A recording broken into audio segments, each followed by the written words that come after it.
Somewhere in the darkness of a Melbourne parking lot, a woman screamed for someone to give her back her keys. Then she was gone. No body, no suspect, no arrest. The only thing left behind was a clue on the asphalt and a red Honda Civic sitting locked and abandoned under a broken light. That was July 11th, 1990.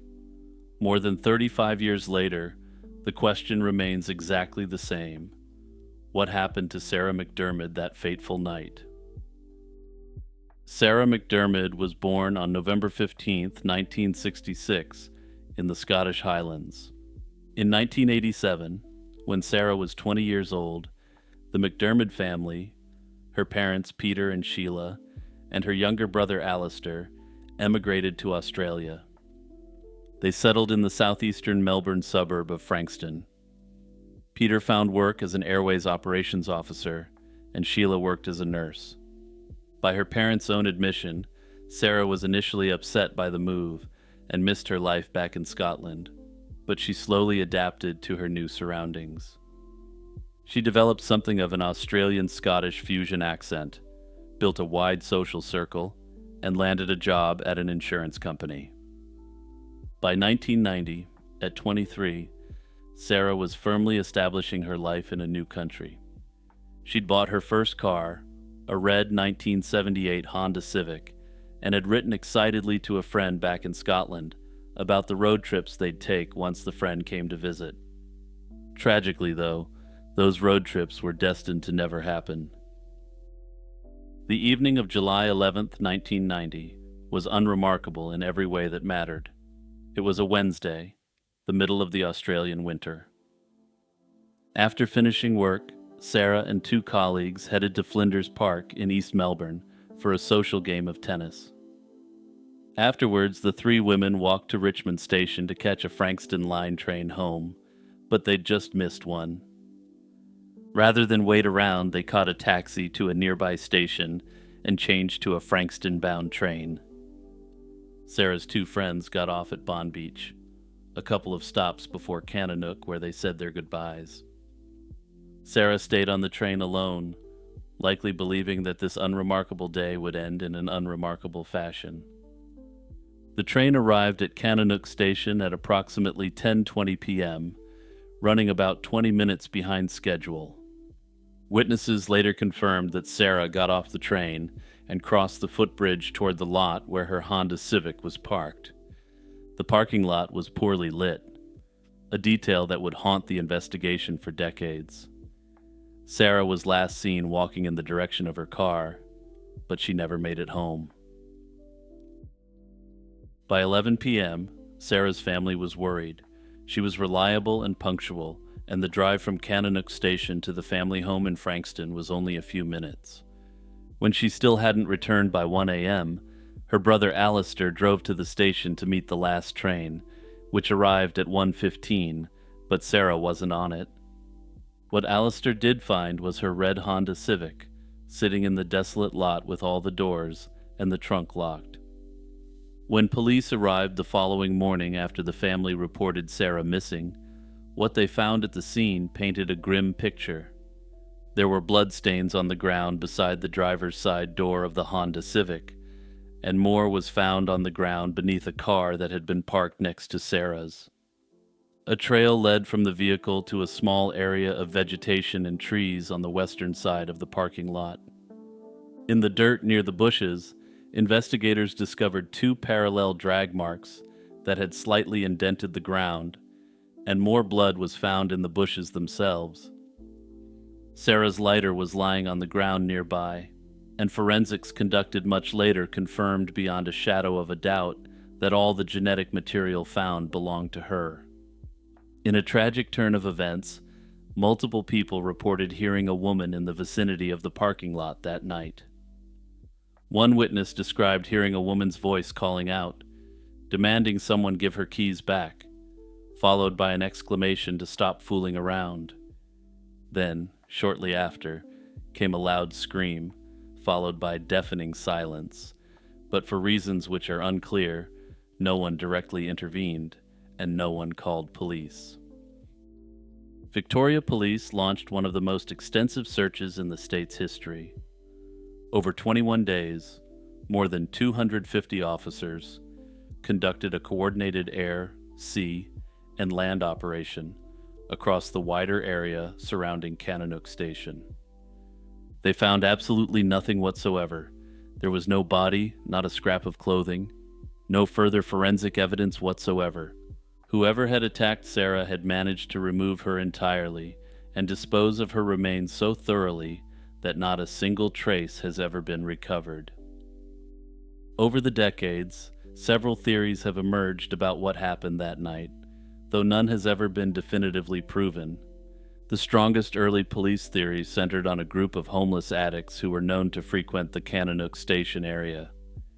According to investigators, the leading suspect within this group was a woman named Jody Jones, a violent addict in the Frankston area. In the days following Sarah's disappearance, Jones reportedly began telling people that she was responsible for the attack. The theory held that Jones and her associates had attempted to rob Sarah as she approached her car, and that the situation had escalated into fatal violence. Jones, however, was never charged, and she died of an overdose in 1991, barely a year after Sarah vanished. If she was involved, she took whatever she knew to the grave. But the theory has its skeptics. The original lead investigator was never fully convinced by it, noting that the physical evidence didn't entirely align with a random street robbery. If it had been a chaotic, drug-fueled attack, he reasoned, investigators would likely have found more evidence, not less. The investigator stated that in all the attacks he had worked on involving addicts, the crime was extremely disorganized, and lots of evidence was left behind. Here the attacks seemed to be carried out with surgical precision, suggesting that the person who did it may not have been an amateur, so to speak, which brings me to the next theory. Another name that surfaced was Paul Denier, a convicted Frankston serial predator who had slain 3 young women in the same area in 1993. The geographic overlap was impossible to ignore since Denier had lived near Kananook, and his crimes followed a pattern of targeting vulnerable women in isolated locations. However, when detectives interviewed Denier in 2011, he denied any involvement. Denier had been openly boastful about the crimes he did commit, which some argue makes keeping such a secret inconsistent with his personality. Personally, though, I would discount this idea, since upon further research, Denier has applied for parole, which was denied. Admitting to additional crimes could result in additional charges, and in my view, it's possible that his apparent boastful nature about his other crimes may be a smokescreen. Serial predators are by their nature liars who have managed to successfully meld into society, at least for a time, while they commit their horrific offenses. It seems logical to me that someone like this might be planning a few steps ahead, building up the reputation of someone who fully admits to the crimes he did commit.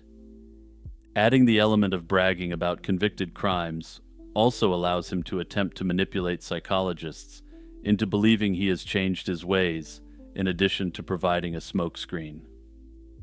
Also, since I know some of you are going to comment, I'm going to go ahead and invoke nominative determinism to say that you can't trust denials from a guy named Denier. Anyway, I'm clearly going off on a bit of a tangent here, but if it wasn't obvious, I clearly believe that Denier did it. That said, unfortunately, based on the evidence at present, it doesn't look like there's enough evidence to have a reasonable chance of conviction at trial. Victoria Police maintain that Sarah McDermott's disappearance is an active case, though there don't appear to have been any meaningful new developments in recent years. Detectives have renewed appeals on multiple anniversaries, each time emphasizing that someone in the community knows what happened. Detectives have recently stated that there are still people alive who possess information about what happened to Sarah, suggesting that the addict attack theory is no longer officially favored. Over the years, a truly massive fund has grown, and at present there's a $1 million reward for information that brings closure to this case.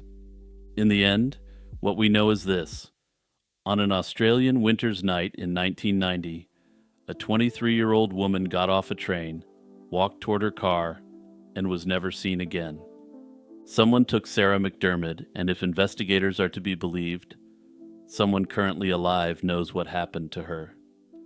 And her family, worn down by decades of grief and uncertainty, is still waiting for that answer. On the evening of July 16, 1988, a 6'8", 300-pound man walked into a shower stall in a Puerto Rican stadium. He had been asked to step inside for a quick chat about business, but within seconds, two screams echoed through the locker room of Juan Ramon Lubriel Stadium in Bayamon. These screams were loud enough that every wrestler in the building heard them. When the first man rushed in, he found Frank Goodish, known to the world as Bruiser Brody, doubled over and clutching his stomach. Standing across from him, still holding a knife, was Jose Gonzalez.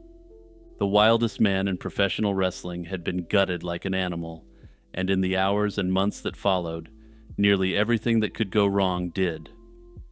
This is the story of how one of wrestling's most electrifying performers was cut down in plain sight, and why, despite that, this is still an unsolved mystery. Frank Goodish was born on June 18, 1946, in Uniontown, Pennsylvania. He grew up outside Detroit, Michigan, where he became an all-state football and basketball player at Warren High School. His athletic gifts earned him a spot at West Texas State University, where he played offensive guard and contributed to winning seasons in 1967 and 1968. After college, Goodish chased a football career with brief stints on various teams, but the NFL dream never meaningfully materialized. He pivoted to sports writing in San Antonio, Texas, covering the world of athletics he'd failed to crack at the highest level. It was a quiet, cerebral life for a man who'd soon become one of the most terrifying figures in professional wrestling. The transition came through Fritz von Erich, the Texas wrestling patriarch, who recognized Goodish's massive frame as raw material for stardom. Fritz trained him and launched his career in the Dallas-Fort Worth territory in the early 1970s. Goodish debuted under the name The Hammer, before settling on the persona that would define his legacy, Bruiser Brody. With wild, tangled hair, a feral beard, fur-covered boots, and a steel chain he'd swing into crowds, Brody was the embodiment of barely controlled chaos. What made Brody unique beyond his wrestling gimmick was his independence from the system that existed at the time. In an era when most wrestlers tied themselves to a single territory and did whatever the local promoter demanded, Brody operated as a freelancer. He traveled the globe and negotiated his own terms, working for multiple different wrestling promotions, including the precursor to the WWE. It was in Japan where Brody reached a level of stardom few foreign wrestlers have ever achieved, becoming a genuine cultural phenomenon, Kenny Omega style. Behind the scenes, though, Brody's refusal to lose matches cleanly and his insistence on protecting his image created friction with promoters everywhere he went. Brody was difficult to work with by design since his value depended on seeming unbeatable, and he wasn't about to let anyone diminish that. Away from the ring, the contrast was striking. His second wife, Barbara Smith, a New Zealander, described a man who was the complete opposite of his wrestling persona.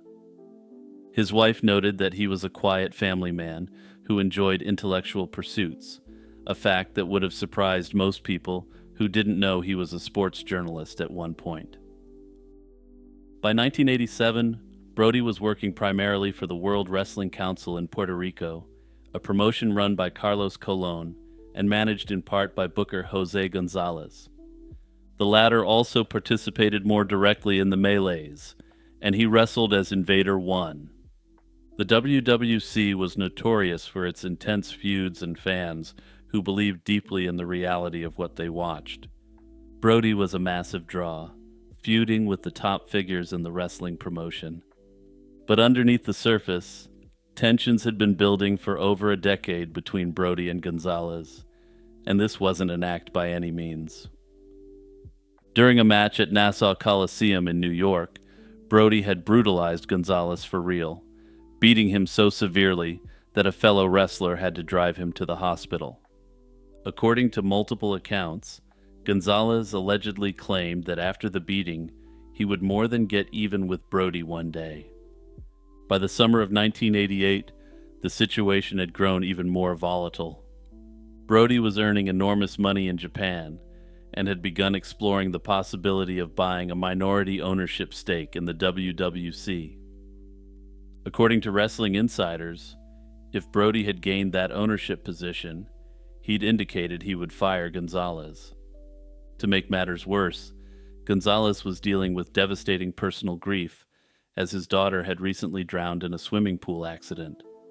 The combination of a decade-old grudge, a looming power shift, and profound personal anguish created a mixture that was like a spark meeting gasoline. On the evening of July 16th, Brody arrived at the stadium for a scheduled match against a wrestler known as Dan Spivey.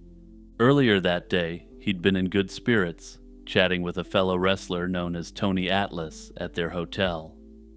According to Atlas, Brody had hinted at upcoming changes with the promotion, suggesting that his ownership deal was close to completion. At the arena, however, something was off.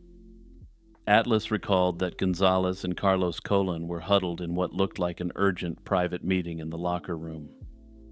Shortly after, Gonzalez approached Brody and asked him to step into the shower area for a private word. What happened next is known only through its aftermath and is the subject of a great deal of controversy. What is known for a fact, though, is that Gonzalez had concealed a knife inside a towel he carried in his right hand. Supporters of Gonzalez would claim that he did so because he had been severely injured by the much stronger and more physically imposing Brody in the past. Supporters of Brody, on the other hand, allege that carrying this weapon was a very clear sign of premeditation. No one witnessed the initial moments of the confrontation, but two loud screams ripped through the locker room. Tony Atlas was the first to reach the shower, where he found Brody hunched over, holding his stomach, blood spreading across the tile. Gonzalez stood nearby with the knife still in his hand, and other wrestlers rushed in and pulled Gonzalez away before he could strike again. The blade had pierced Brody's abdomen and punctured his lung. Air bubbles escaped from the wound, a sign, as the on-site doctor confirmed, that the damage was catastrophic. What followed was a cascade of failures. Due to traffic and the massive crowd at the stadium, it took paramedics between 25 and 40 minutes to reach Brody. When they finally arrived, they couldn't lift him, since he was simply too much of a human fortress for even a group of regular-sized paramedics to handle. Tony Atlas, living up to his ring name, operating on pure adrenaline and grief, physically carried the enormous wrestler up several steps and loaded him into the ambulance himself. He rode alongside Brody to a hospital in San Juan, providing comfort to him in what would ultimately be his last day on Earth. Meanwhile, back at the stadium, Gonzalez calmly emerged from the shower area, grabbed his car keys, and drove home. Disturbingly, despite what had happened, Carlos Colon then asked the remaining wrestlers to continue with the show. At the hospital, surgeons operated on Brody twice through the night, and Brody ultimately bled to death on the operating table during the second surgery. He was 42 years old. His last coherent words were a plea to take care of his family, and his wife was immediately notified that he was in the hospital. His wife arrived at the airport soon after, only to run into the famous wrestler Abdullah the Butcher, who informed her that Brody had already passed. Jose Gonzalez was arrested and charged in relation to the act, but he posted bail almost immediately and claimed he'd acted in self-defense. The trial took place in Puerto Rico in 1989, and from the outset, It was plagued by what many in the wrestling world considered to be deliberate obstruction. The key prosecution witnesses, including Tony Atlas, claimed they never received their court summonses until after the trial had already concluded. No one was charged with contempt for their absence, and the case wasn't postponed to accommodate their testimony. Without those witnesses, the prosecution's case collapsed, and Gonzalez testified in his own defense, while Carlos Colon also testified on his behalf. Surprisingly, the knife used in the attack was never recovered either, leading to questions about the thoroughness of the investigation. The jury accepted that the attack was in self-defense, but in a bizarre twist, no one has ever been able to locate the court transcripts from the trial. What happened after the acquittal only deepened the wound. Gonzalez returned to wrestling in Puerto Rico almost immediately. The WWC even gave him a new push, repackaging him as a heroic character with prominent television time. The Wrestling Observer newsletter, run by the legendary Dave Meltzer, named it the most disgusting promotional tactic of 1989. Disturbingly, a year later, Gonzalez participated in an angle for the Japanese promotion, Frontier Martial Arts Wrestling, that recreated the stabbing. It was grotesque exploitation of the situation, and it cemented a feeling among wrestlers worldwide that justice had been not merely denied, but openly mocked. Today, Jose Gonzalez is retired from wrestling, surprisingly having wrestled deep into his 70s, though his other career also raises some eyebrows as well. And in a move that would be called too unrealistic if it was included in a movie, he ended up spending a significant amount of his later life as a local politician on the island. Ultimately, we don't know for sure what happened in that Puerto Rican shower stall that night in 1988, and officially, whatever did, was done purely in self-defense. And whether you believe and accept that unusual narrative or not is entirely up to you, but for me, I say, no way, Jose. Hey everyone, it's Jimmy here with my usual quick reminder to hit the like and subscribe buttons and the notification bell and turn on all notifications. Also, don't forget to drop a comment with any cases you'd like to see me cover, or perhaps most importantly, updates on older cases that have had significant new developments. And as usual, huge shout out to everyone who supports my channel through the YouTube memberships and through Patreon. Anyway, I'm rambling here, and we've got a ton of content left to cover in this episode. So as I like to say, let's get back to business. Imagine a man who slaughters 22 of his own family members in the dead of night, flees across an international border, assumes a false identity, and gets hired as a police officer. Then imagine that 3 years later, this individual, living under a new identity, does it all over again. Not to his family this time, but to an entire village. If that sounds like the plot of a movie too dark for Netflix to greenlight, you haven't heard of William Unek. Between 1954 and 1957, this Ugandan-born man carried out 2 separate spree killings across 2 different countries in colonial East Africa, leaving at least 58 people dead. William Unek wasn't his birth name. He was born a Drogo, the son of Urwinyo, an Alur man from the Jahulur chiefdom in Okoro County. This was located in the West Nile district of what was then the Protectorate of Uganda, and trust me, this will be important. The Alur people lived in a region straddling the border between the northeastern Belgian Congo and northwestern Uganda, and they enjoyed a degree of autonomy under colonial rule. Importantly, this included self-regulated border crossings through their chiefdoms. This detail matters enormously, because it's what allowed a Drogo to disappear after his first spree. Before the violence began, a Drogo was dealing with deep personal turmoil. Belgian Congo authorities later reported that he'd blamed his relatives for the infertility he experienced during his second marriage, accusing them of placing hexes on him He was described by later experts looking back on the case as exhibiting signs of neurasthenia, a now obsolete diagnosis characterized by chronic mental and physical fatigue. Others believed that he was working within a delusional framework where he had become extremely paranoid about those surrounding him.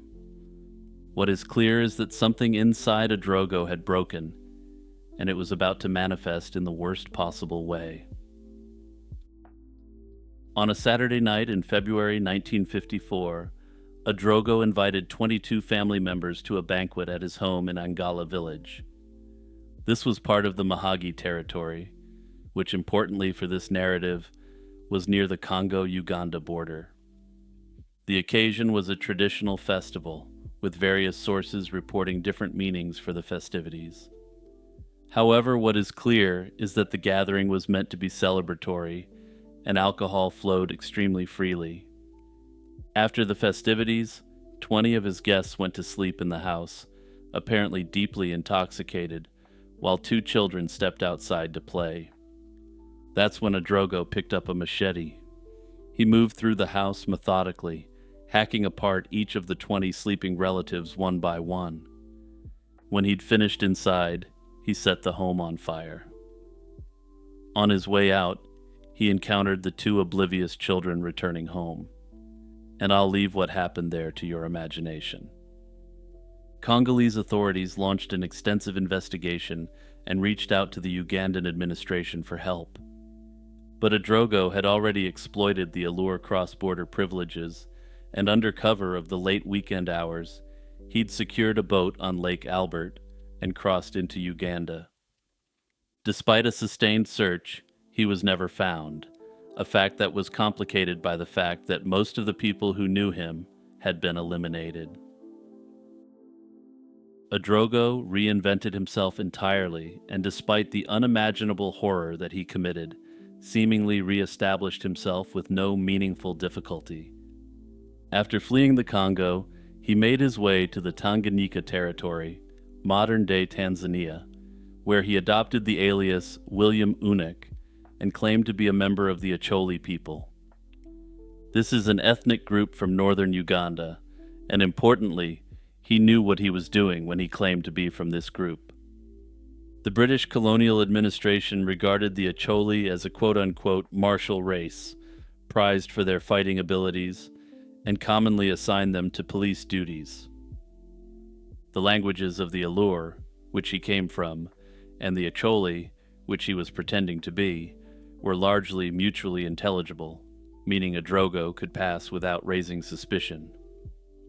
By 1956, the man now calling himself William Unek had joined the Tanganyika police force. No background check had been performed, and his colleagues knew he was from Uganda, but nobody dug deeper. He was stationed in August 1956 to Malampaka, a small village in the Mazwa district of Lake Province, about 40 miles southeast of Mwanza, for all you African geography buffs. He lived behind the police post with a woman named Angelina, and fellow officers described him as quiet and reserved. On the night of February 10th, 1957, William Unek went on his second rampage. He'd spent most of the previous day behaving unusually and drinking extremely heavily. Just after midnight, he arrived at the Malampaka police post and approached 2 superior officers, Sergeant Clement and Corporal Opio, with a fabricated story about needing their help. According to Unek, they had to arrest a man who was smuggling diamonds through the region.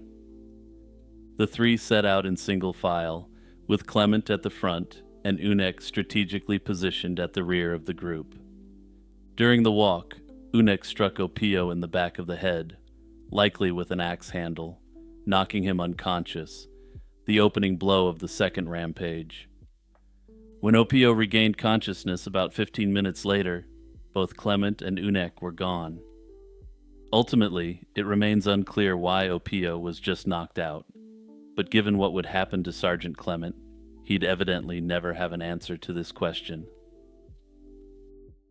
Opio staggered back to the post to rally other officers and soon heard shots near the Malampaka railway station.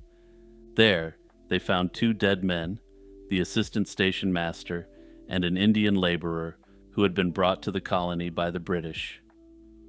Sergeant Clement's body was discovered shortly afterward in a hedge about a quarter of a mile from the police post. He had been struck repeatedly with the sharp edge of an axe, raising questions about why Opio was spared. Unek had then used the axe to break into the police armory, stealing 6 rifles and numerous rounds of ammunition. What followed was a 12-hour nightmare.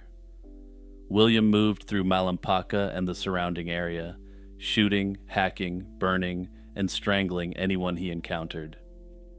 Tragically, he cut down Corporal Opio's wife and 3 children at their home, suggesting that he may have believed that he had struck Opio with enough force to finish him off.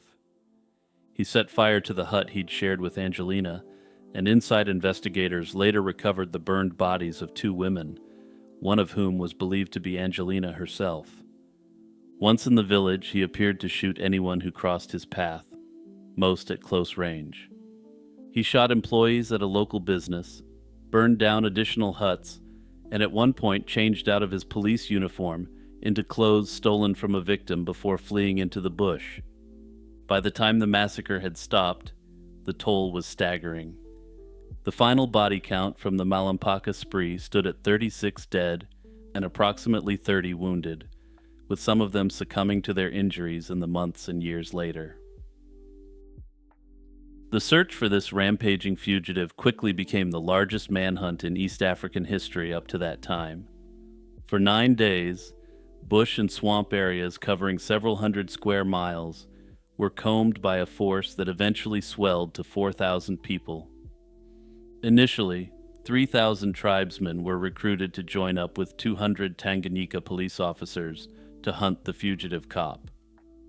A British spotter plane was deployed on the second day, and by February 15th, military assistance was formally invoked when no signs of Unek emerged. Eventually, a company of over 100 King's African Rifles soldiers dispatched by train from a nearby outpost. British authorities eventually posted a reward of £125 and deployed additional jeeps and aircraft. And trust me, the person who would claim this reward earned absolutely every penny of it, as you're about to see in a moment. The terrain made the search agonizing. Tall grass provided Unek with ample cover, and heavy rainfall degraded tracker dog effectiveness. Farmers and herders refused to work outside, and people barricaded their homes and traveled only when heavily armed. People who were financially better off carried rifles, while others carried bows or spears as a more rudimentary form of defense against the heavily armed Unek. Residents across a wide region began living in a series of communal encampments for mutual protection and to pool their resources and weaponry. After all, a spear wouldn't be able to do much against someone carrying the sort of firepower that Unek was packing. Some of the searchers began watching for circling vultures, believing Unek had likely died of exhaustion due to the rough conditions. And that's where things stood, and it began to look like the saga of William Unek may again repeat once more, with him slipping away into a neighboring territory. But his luck would soon run out when he ran into a heroic man who risked his life to bring this menace to justice. On February 18th, William Unek appeared at the home of a 45-year-old man named Iyumbu Binikumbu, looking for food late that night. The man was heavily armed and appeared to be absolutely exhausted. While he wasn't able to positively identify the fugitive, given the slow spread of posters at the time, the situation struck him as odd. He let the curious stranger into his home and dined with him, trying to gather further information. From the conversation, he became increasingly convinced that the mysterious stranger was the Mad Butcher. Iyumbu reported the encounter to police, who instructed him to keep William there if he returned, and to alert them immediately. Sure enough, Unek came back the next night at around 1 a.m, still armed to the teeth. And here I just need to take a moment to acknowledge the bravery of Iyumbu Binikumbu, because it's absolutely wild that he was essentially used as bait by the authorities.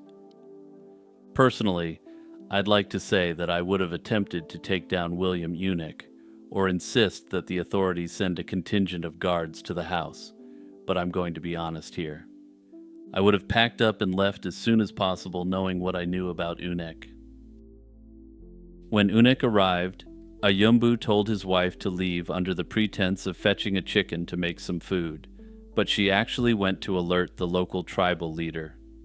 Meanwhile, Iyumbu sat with the man who'd terrorized the entire region, feeding him and making conversation for nearly 2 hours to keep him in place.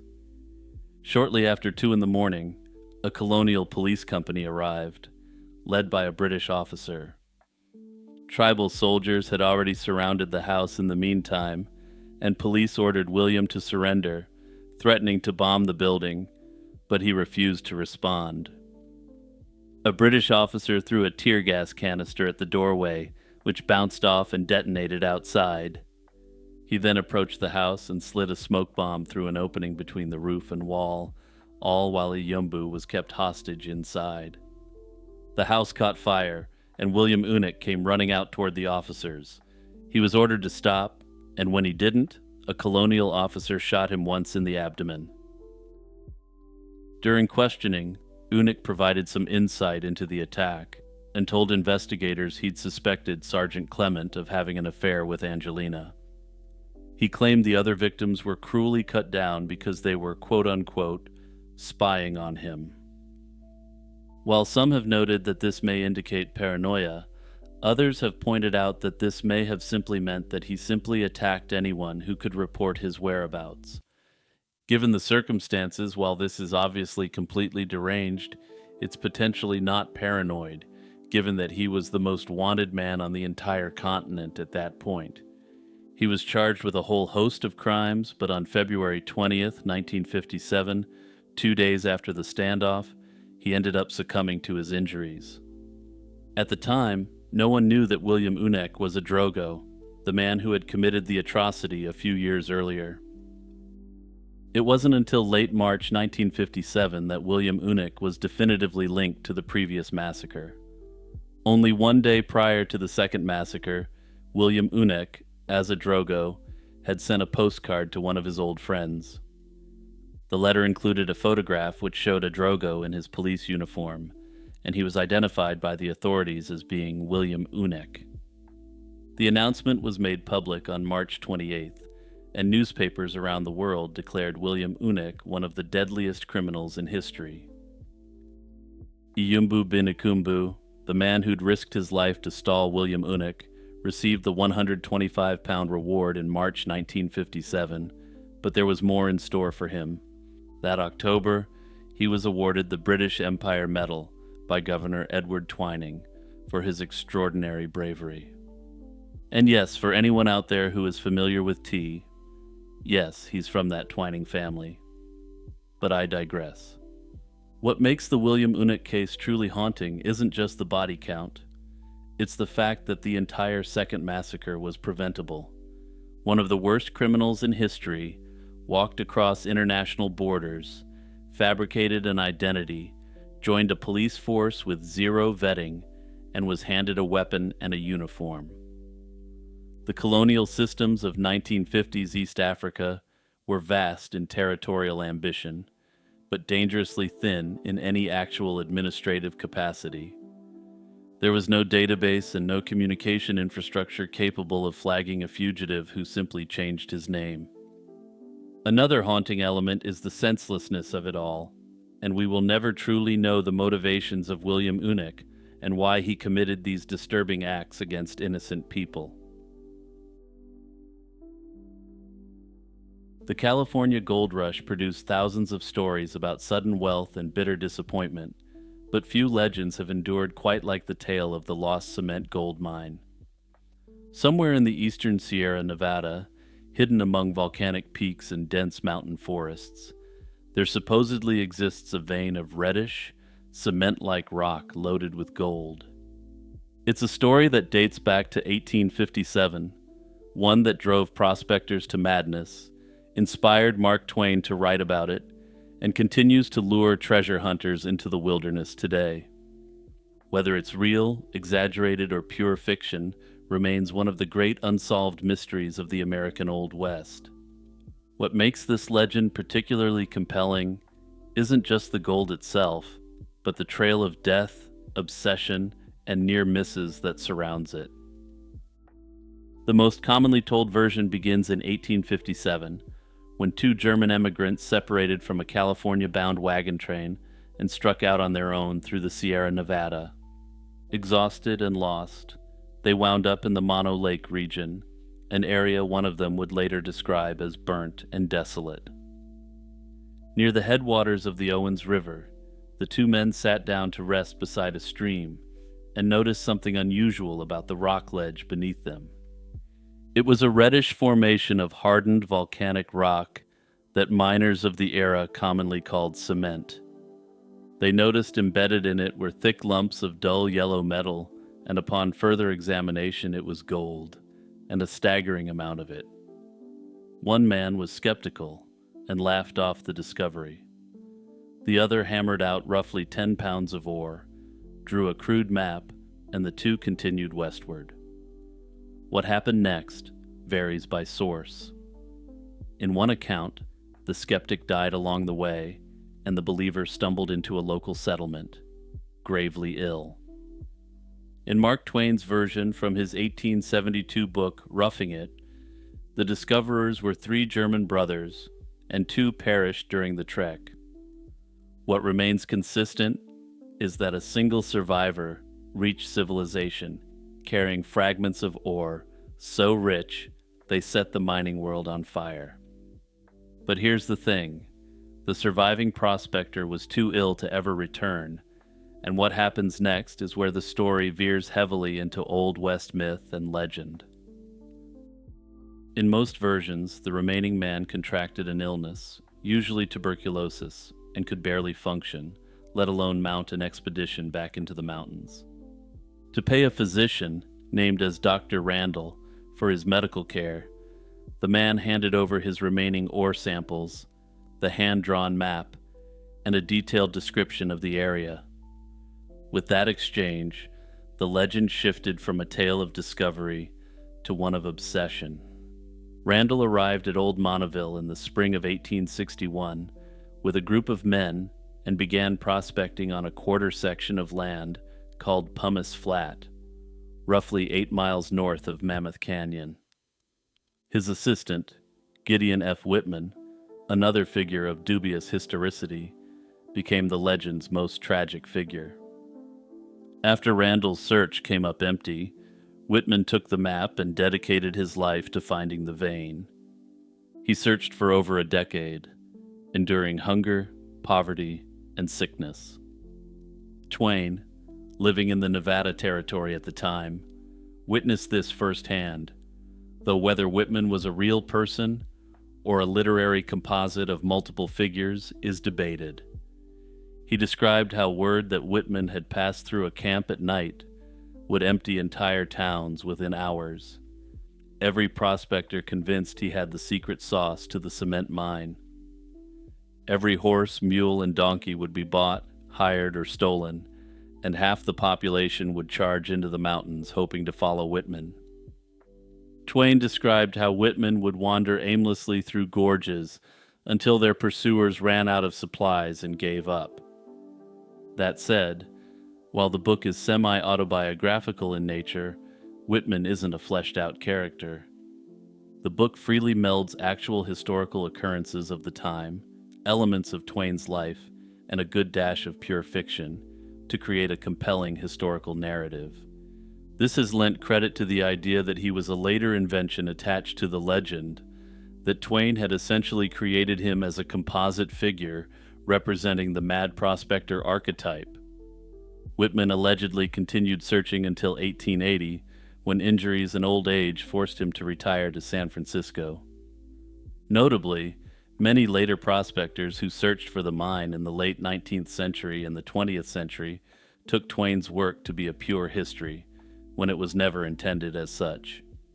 Some believed the book could inadvertently carry clues about where the lost cement mine was actually located, even if Twain didn't know the location himself.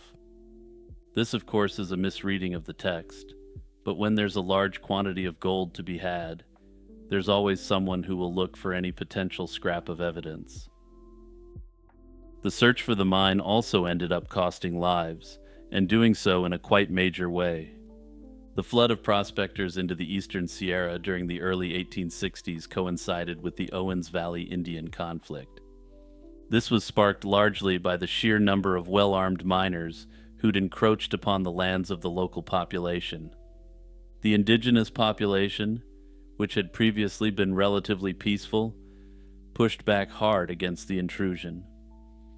According to accounts from the period, at least 7 men were slain by Native American warriors, while searching specifically for the cement vein. The area around Dead Man Pass earned its grim name from a series of violent deaths connected to the search. And much like everything with the lost cement mine, assessing the actual factual nature of these alleged historical events is hard to gauge, given the myth-making surrounding the mine. In 1861, a prospector named Robert Hume was found burned in a shallow grave near the pass. His head later turned up in a nearby stream, which became Dead Man Creek. Hume had last been seen with his partner, a man named Farnsworth, who later claimed they'd been ambushed by Native American warriors. However, an investigation proved that the story was likely false, but Farnsworth vanished before he could be arrested. Some have speculated that he found the mine, eliminated his partner, but was then unable to actually exploit the find since he could never return, since his story didn't hold up. More bodies followed, and 2 prospectors were found dead near the pass in separate incidents over the following decades. Ultimately, all these tragedies beg the question of whether the lost cement gold mine was ever truly rediscovered, if it ever existed at all. A local newspaper correspondent writing in 1879 speculated that the lost mine was actually located further away. Under this theory, the German who had discovered it originally and paid for his treatment may not have properly advised Dr. Randall as to the location of the mine. The most dramatic late chapter involves 2 men known to legend as Kent and McDougal. And as with virtually every figure involved in this story with the exception of Mark Twain, these 2 also may never have existed. In a deathbed confession allegedly made in San Francisco in late 1877, McDougal claimed Kent had first rediscovered the deposit in 1861, but couldn't exploit it due to the Indian conflict. They reportedly returned together and secretly mined the vein each summer from 1872 through 1877, secretly extracting large quantities of gold. Ultimately, though, it's unclear if this is just another aspect of the legend building surrounding the mine spread by later prospectors. Even if the original vein was never officially relocated, or never even existed, at least in the form mentioned, the search produced real and lasting consequences. Prospectors who flooded the eastern Sierra looking for the cement mine discovered other significant gold deposits along the way, leading to the establishment of boom towns in the region. In 1877, a prospector named James Parker accidentally struck gold near Mono Lake while hunting for the fabled mine. But the lost mine's greatest contribution to history might well be the wealth it generated indirectly, through the sheer volume of determined prospectors it drew into the region. The story also occupies a unique place in American literature through Twain's account in Roughing It. His depiction of the frenzy surrounding the absurdity of men chasing a lone prospector through mountain gorges remains one of the most vivid portraits of gold rush fever ever written. Personally, I question whether the lost cement gold mine ever even existed, and this isn't just me being a skeptic or a debunker. Hear me out, because I've got a theory on this one. Strangely, many of the lost gold mine stories from the Old West, like the Lost Dutchman's gold mine, start with a mysterious German prospector moving west and lucking into gold. In that case, Dutchman is an archaic word that was common in American English at the time to describe Germans, as was the style at the time. To me, this suggests that the idea of a German finding a gold mine and then passing on fragmentary knowledge of it had become something of a legendary archetype. Having the story start with a mysterious German may have been the equivalent cultural marker to ending a story with happily ever after, though that's just speculation on my part.